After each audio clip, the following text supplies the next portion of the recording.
I came home and I was gonna mow, so I went ahead and started the lawnmower up, and as soon as I started it, it picked up a rock. I moved my body and it threw a rock right into my eye.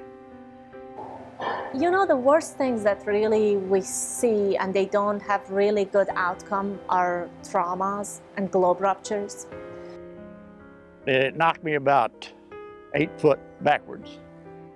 I'd say probably, the rock was probably doing 90 miles an hour when it hit me in the eye.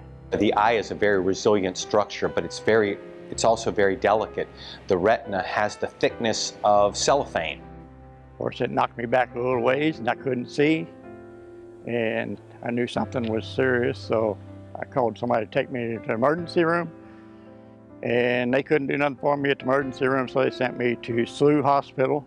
So he ended up in the ED. Right after that, he couldn't see. He had extensive hemorrhages and bleeding inside the eye. A lot of things go through your mind when you can't see. I had already figured I'd done lost everything. I didn't know what I was going to do. You take for granted, your eyes too for granted. You need to protect them no matter what.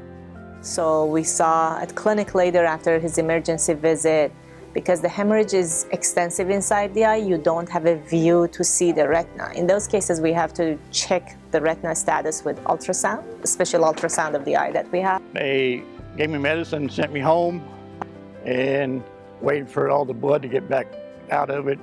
But in 1 week follow-up, then on ultrasound, his retina was detached. So in those cases, we can't wait. We had to take him to the OR.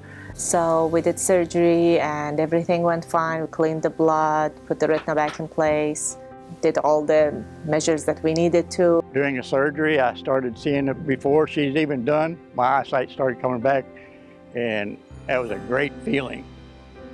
Really, really nice. And I saw him recently in 1 month follow-up, and thankfully he has fully recovered actually his vision, which is very fortunate.